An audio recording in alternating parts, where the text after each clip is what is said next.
que se o Gregório não saísse do concílio, ele não participava do concílio e aquela coisa.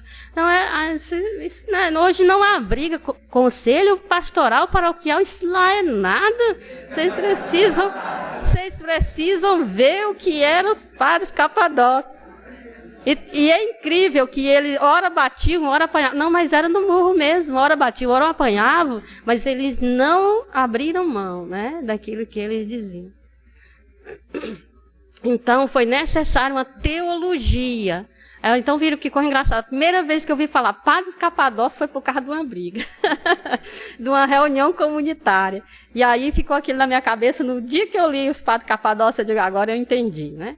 Então, a teologia foi necessária, e foi necessária porque também o imperador convocou o concílio de Nicéia em 325 para acertar essas questões sobre principal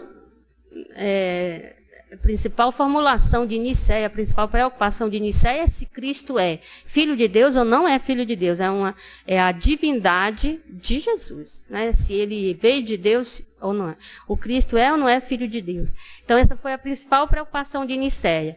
E ali foi feita uma profissão de fé, assinada por quase todos os padres sinodais, e o imperador promulgou como lei imperial o resultado de Nicéia. Só que nem todos levaram em conta o que aconteceu em Nicéia. E foram, então, a discussão foi sobre o que se quis dizer com a palavra, né, que foi usada em Nicéia. E aí uns disseram, se quer dizer isso, então não concorda. E aí, quer dizer, o concílio de Nicéia aconteceu, mas como as pessoas não entenderam o resultado do concílio de Nicéia, e continuaram os grupos pró-divindade de Cristo, e é da mesma natureza, o que é essa homoiousios, não é? Ainda hoje as pessoas não sabem direito o que, porque o que o concílio de Nicéia disse usou a palavra homoiousios, né? Quer dizer a mesma ousia, mas o que quer dizer isso, não é? Então, assim, para vocês não terem, acho que dificuldade de uma forma atual, deixa eu ver aqui, eu posso dizer o que não é homoiousios. Por exemplo, a minha irmã biológica, uma das minhas irmãs, ela cria um cachorro. O nome do cachorro é Pluto, certo? E ela gosta muito do cachorro. Então, quando ela chega do trabalho, ela diz assim, vem cá, mamãe, né? E ainda pergunta assim, quando eu estou de férias, a tia Ila cuidou bem do bebê? Eu disse, não me envolva nesse surto psicótico, não me envolva. Que eu não sou tia de cachorro. Tem de tudo na minha família, diversas opções e vivências e coisas. Todos são humanos, mas o cachorro, não. Certo? Então, o cachorro não é homoiousios com a minha irmã. Pode até ser com ela, mas comigo não. Então, o que eu quero dizer não é da mesma natureza. Sabe o que é? Homoiousios é o filho dela. Ele é humano. Ela é humana, ele é humano. Né? Agora, o cachorro não é. É canis familiares. Certo? Então, veja, só um exemplo bem rasteiro para você entender. Porque tem um Gregório aí que compara natureza divina com natureza humana, a gente vai ver. Bem, mas o que eu estou dizendo o Cristo, o que foi decidido em Nicéia é que o Cristo é tão divino quanto o Pai. Ele é Deus. É tão divino quanto o Pai dele. Certo? Foi isso que foi resolvido em Nicéia. Então, se fica pensando o que quer dizer ousia, quer dizer uma força, quer dizer uma potência, quer dizer não sei o que. Não. Não é? Mas aí isso não ficou muito claro e aí Nicéia não resolveu nada. Por quê? Porque na cabeça das pessoas, as pessoas não entendiam. Imagina se eles não entendiam essa palavra naquele tempo, se hoje a gente vai entender numa prova de trindade. Aí é que a gente não vai entender mesmo. Mas aí, quando vocês fizeram a prova de trindade, não dá o exemplo do cachorro que eu dei, não, que o padre Evaristo corta a nota de você. Então, entram aí os 3 padres capadócios na segunda metade do século IV para tentar explicar o que aconteceu em Nicéia, o que foi resolvido em Nicéia, que não foi entendido. Olha, o Cristo é tão Deus quanto o Pai. Não é? Então, ele não é uma criatura, ele não é um semideus, ele não é uma emanação. Viu como é difícil entender isso no ambiente grego? É muito difícil. Né? Isso é muito difícil entender na cultura grega, porque depois aí entra também a questão do Espírito Santo. Se não foi resolvido nem sobre Cristo como o Espírito Santo, então isso aí é que ninguém sabe quem é ele. Né? Ninguém sabe. Aí então, entre os 4 capadócios, vão esclarecer Nicéia, vão esclarecer o que ainda não foi compreendido sobre o Cristo e vão agora entrar na briga para esclarecer também sobre o Espírito Santo. Aí é que a briga vai ser grande. Não é? Bom, os 3 capadócios, eles tinham um pensamento diferente. Não é? Mas eles tinham uma coisa em comum. Eles nasceram na aristocracia. Eles eram ricos, filhos de pessoas ricas. Eles tiveram boa formação em Atenas, não é? Estudaram em Atenas. Inclusive, um dos Gregórios, que se tornou amigo de Basílio, foi lá nos estudos, durante os estudos que eles se conheceram. Então, eles sabiam da retórica grega, da filosofia grega, da poesia grega. Eles sabiam tudo daquilo ali e eles eram muito alicerçados na escritura. Então, quando eles viveram essa fase maravilhosa de serem grandes intelectuais, não é? Terem estudado no melhor, aí o ideal monástico os chamou. Aí largaram tudo e foram ser monges. Mas, quando começa a confusão, aí eles começam a se meter. Quando começa a se meter, o pessoal diz, olha, esses aí tem tutano, como diz a minha mãe. Ó. E aí, então, vamos ouvir esses aí. E escreva. E aí dão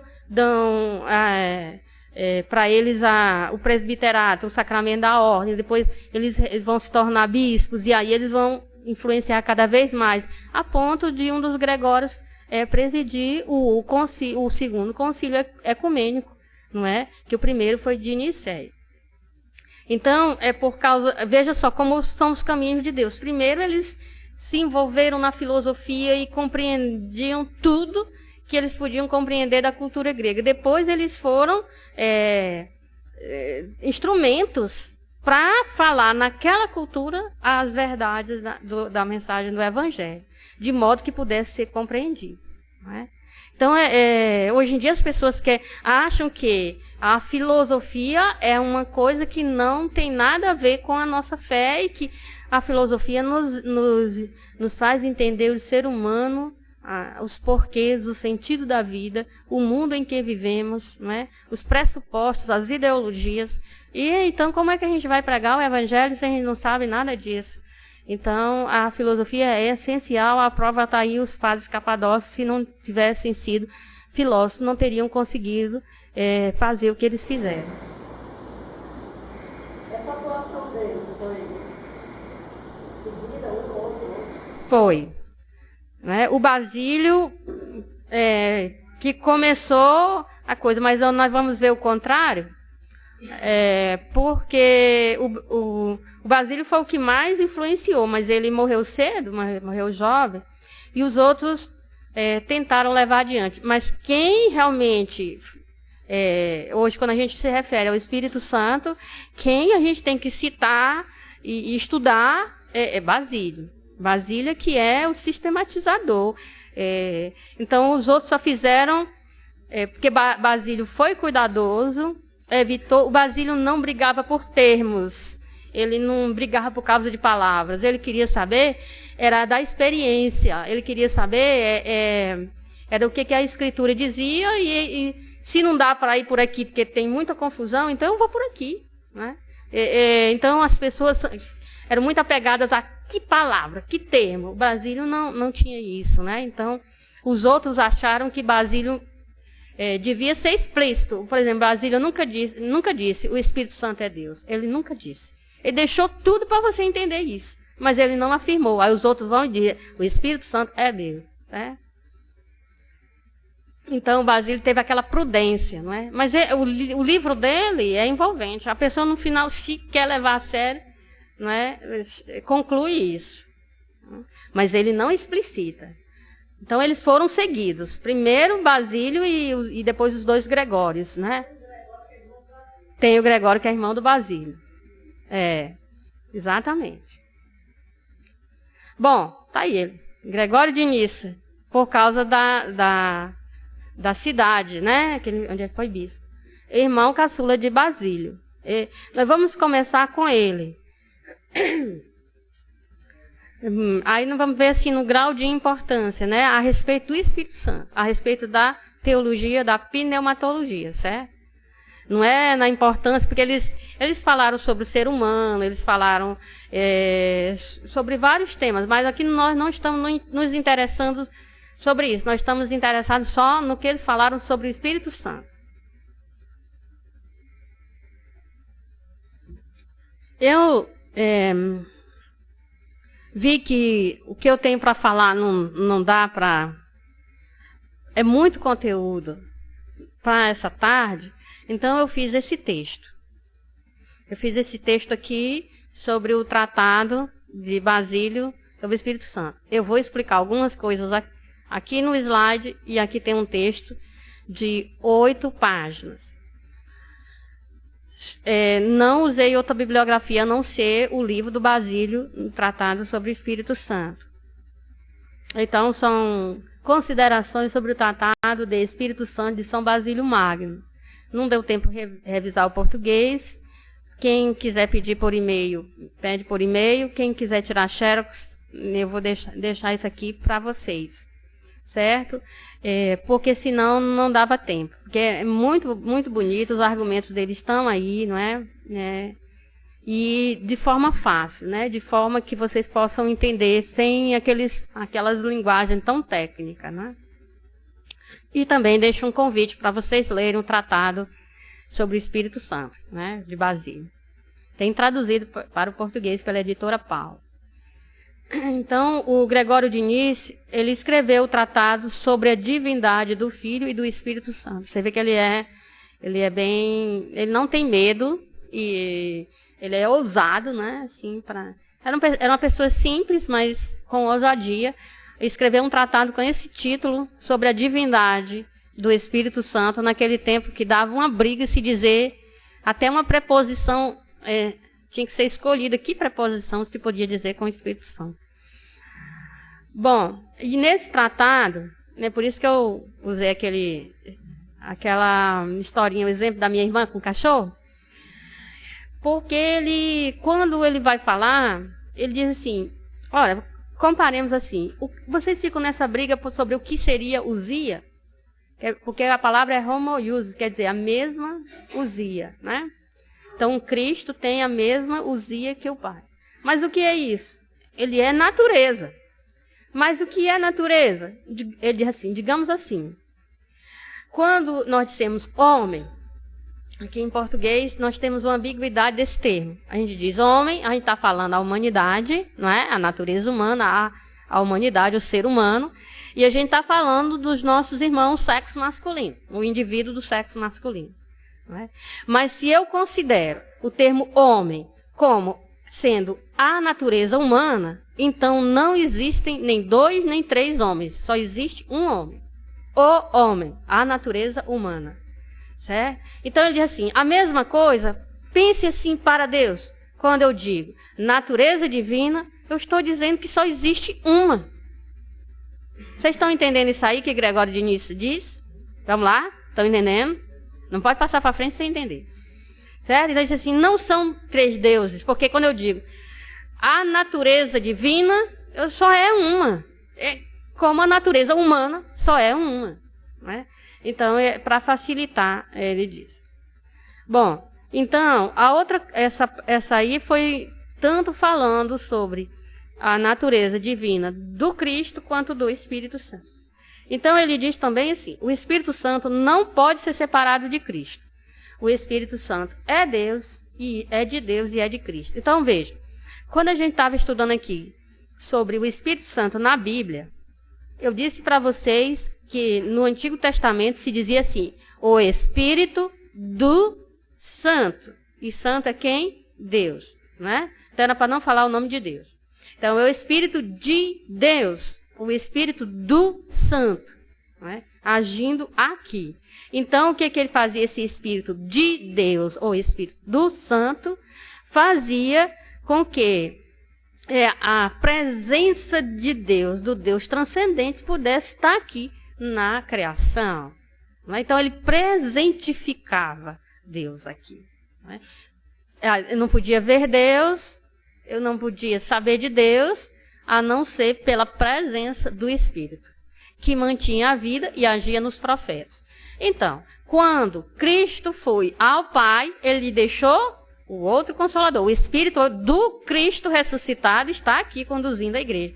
Então, o Espírito tanto é do Pai, quanto é do Filho.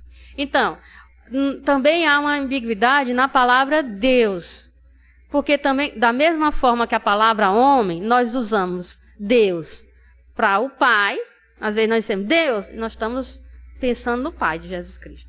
Mas a palavra Deus, no cristianismo, não é só para o Pai. A palavra Deus é a Trindade, são as três pessoas. Certo? Então é a comunhão, é a comunidade dos três, é a comunhão dos três.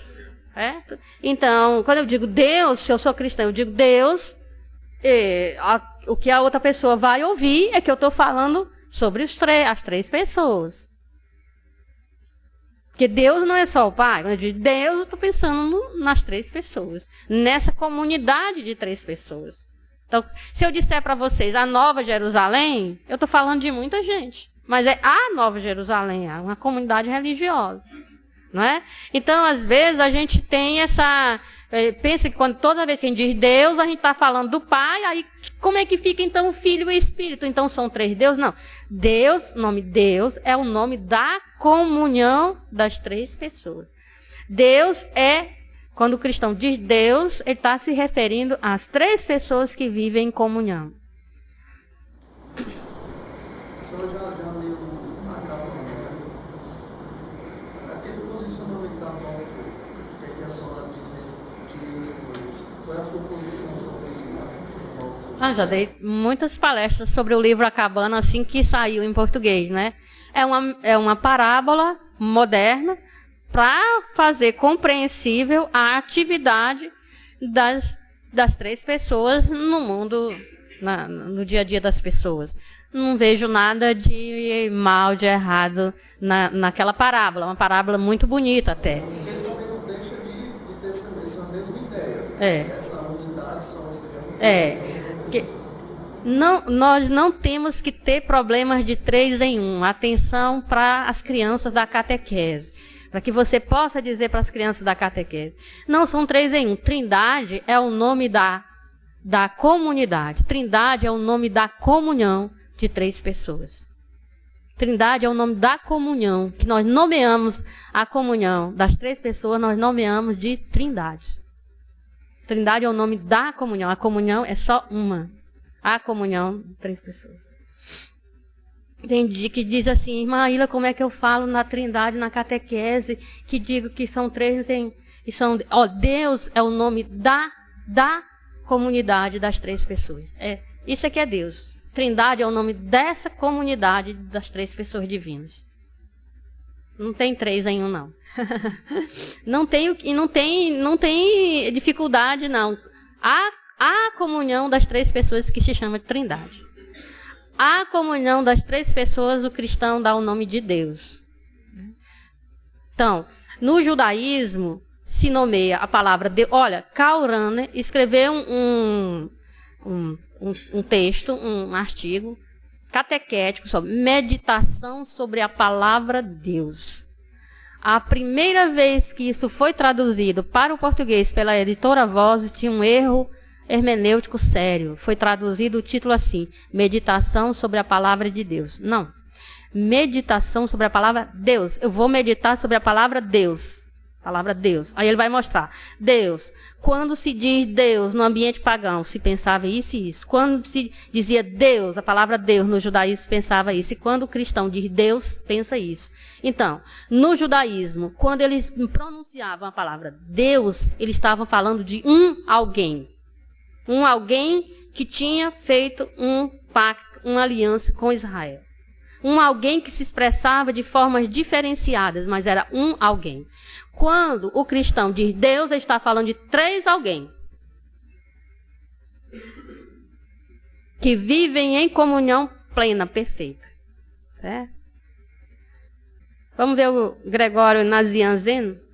E o nome da cidade é Nazianzu. Por isso que ele é Nazianzeno. As datas de nascimento e morte você vai encontrar diversificadas. Por isso eu escolhi uma das datas e joguei aí, porque cada livro diz uma coisa.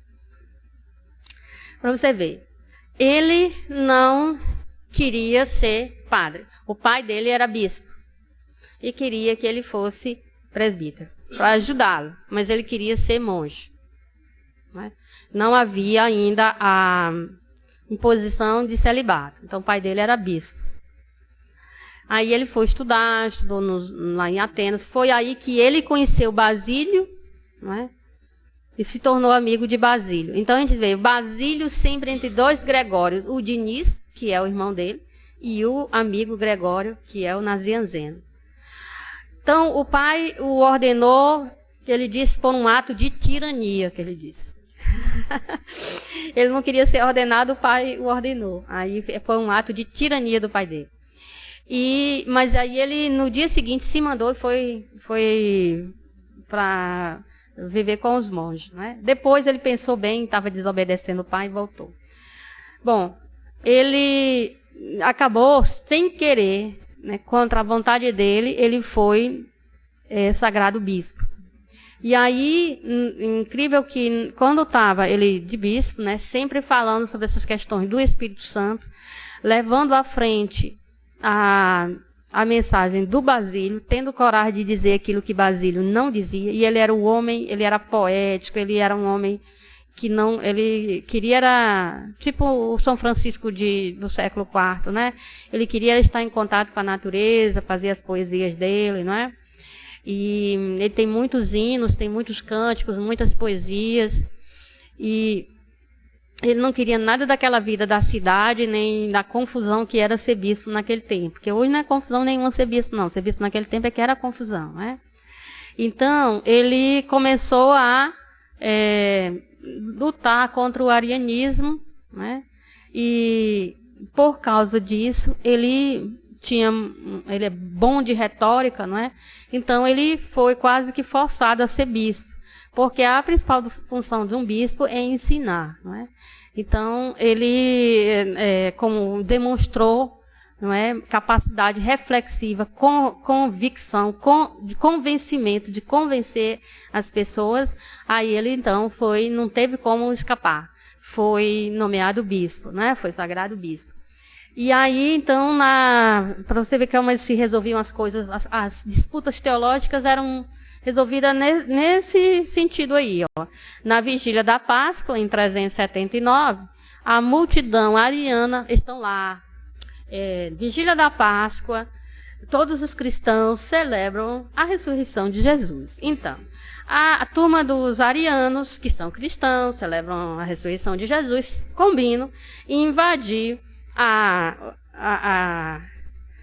catedral, né, a igreja do bispo, e fazê-lo em pedaços junto com os que estão lá celebrando a ressurreição de Jesus. Isso coisa entre cristãos. Então, o Gregório Nazianzeno quase morreu com esse arrastão ariano, né? Então, não, aí é outro Gregório, né? Da reforma depois. É o Magno, né? Anterior, né? Aí. Então, fácil de resolver.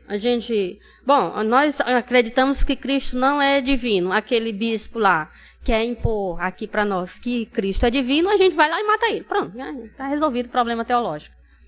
Bom, A confusão era tão grande, por isso que o padre Caetano disse, você tem que ler os padres Capadócios. Isso aqui lá é nada, isso aqui é só uma avaliação de vida comunitária. Imagina eu vindo daquele ambiente que a gente pensa assim, que dentro de uma comunidade religiosa é só amor, né? E isso é amor também, é fazer a avaliação comunitária, né? Bom, então, o imperador Teodósio I, ele resolveu, a confusão estava grande demais, né? Tentativa de morte para um lado, tentativa de morte para o outro.